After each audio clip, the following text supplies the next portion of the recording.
सभी भक्तों को जय श्रीमन नारायण, जय माता दी। तो आप सभी भक्त कैसे हैं और नवरात्रि की हार्दिक बधाई सभी भक्तों को। तो हम आज आपके लिए दुर्गा सप्तशती का तीसरा अध्याय लेकर आए हैं। तो आप सभी भक्त प्यार से और ज़्यादा से ज़्यादा शेयर कीजिए सभी भक्तों को, आपको इसके भी पुण्य की प्राप्ति होगी ज़रूर से ज़रूर। तो हम तीसरा अध्याय शुरू करते हैं। एक बार फिर से जयकारा लगाते हैं, जय माता दी, जय माता दी।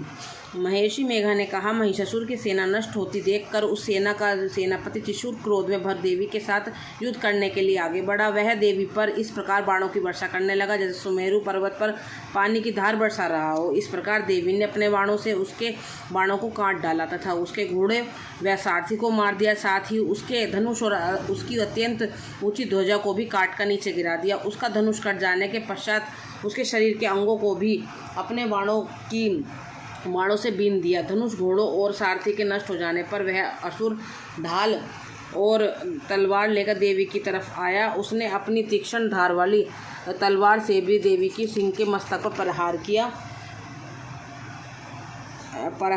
किया और बड़े वेग में देवी की बाईं भुजा पर वार किया, किंतु देवी की बाईं भुजा को छूते ही उस दैत्य की तलवार टूटकर दो टुकड़े हो गई। इसे दैत्य ने क्रोध में भरकर शूल हाथ में लिया और उसे भद्रकाली देवी की ओर फेंका। देवी की ओर आता हुआ वह शूल आकाश में गिरते हुए सूर्य के समान प्रज्वलित हो उठा।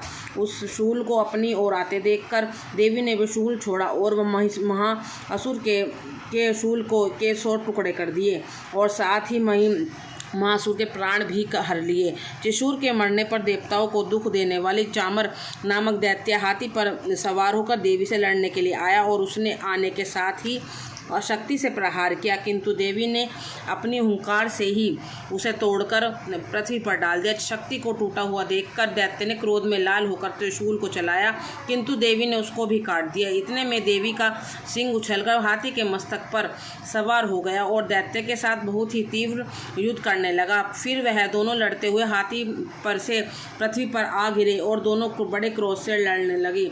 फिर सिंह बड़े जोर से आकाश की ओर उछला और जब पृथ्वी की ओर आया तो उसके पंजे में चामर का सिर धड़ से अलग कर दिया। क्रोध में भरी हुई देवी ने शिला और वृक्ष आदि की चोटों में उदग्र को भी मार दिया। कराल को दांतों, मुक्कों और थप्पड़ों से चूर्ण कर डाला। क्रोध हुई देवी ने गदा के प्रहार से उदत्त दैत्य को मार गिराया। बिंदीपाल ने से वाष्प कल को बाणों में ताम्र तथा अंधक को मौत के घाट उतार दिया। तीनों नेत्र वाली परमेश्वरी ने त्रिशूल से उग्रास्य, उग्र वीर्य और महानु नामक राक्षसों को मार गिराया। उसने अपनी तलवार से विडाल नामक दैत्य का सिर काट डाला तथा अपने बाणों से दुधुर और दुर्मुख राक्षसों को यमलोक को पहुंचा दिया। इस प्रकार जब महिषासुर ने देखा कि देवी ने मेरे सेना को नष्ट कर दिया है तो वह भैंसे का रूप धारण कर देवी के गणों को दुख देने लगा। उन गणों में कितनों को उसने मुख के प्रहार से, कितनों को खुरों से, कितनों को पूंछ से, कितनों को सिंगों से, बहुतों को दौड़ने के वेग से, अनेकों को सिंहनाद से, कितनों को चक्कर देकर, कितनों को श्वास वायु के झोंकों से पृथ्वी पर गिरा दिया। वह दैत्य इस प्रकार गणों की सेना को गिरा रहा था। देवी के सिंह को मारने के लिए जैसे दौड़ा। इस पर देवी को बड़ा गुस्सा आया।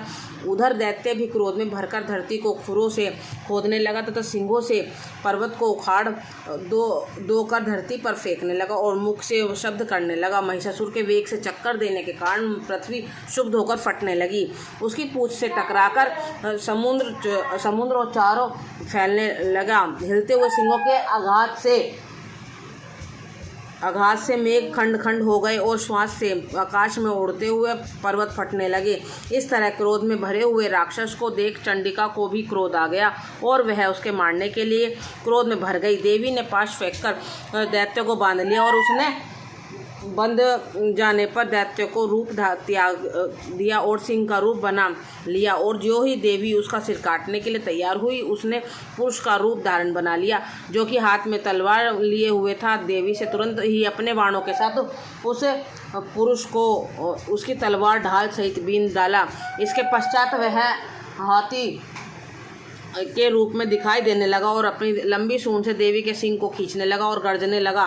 देवी ने अपनी तलवार से उसकी सूंड काट डाली। तब राक्षस ने एक बार फिर भैंसे का रूप धारण कर लिया।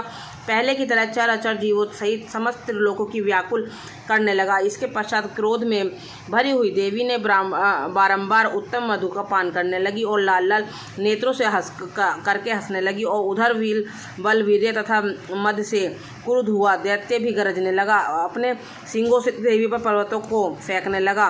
देवी अपने बाणों से उसके फेंके हुए पर्वतों को चूर करती और बोली, ओ मूंड, जब तक मैं मधुपान कर रही हूँ तब तक तू गरज ले, और इसके पश्चात मेरे हाथों तेरी मृत्यु हो जाने पर देवता गरजेंगे। महिषी मेघा ने कहा। यो कहकर देवी उछलकर उस दैत्य पर जा चढ़ी और उसको अपने पैर से दबाकर शूल से उसके गले पर आघात किया। देवी के पैर से दबने पर भी दैत्य अपने दूसरे रूप से अपने मुख से बाहर होने लगा।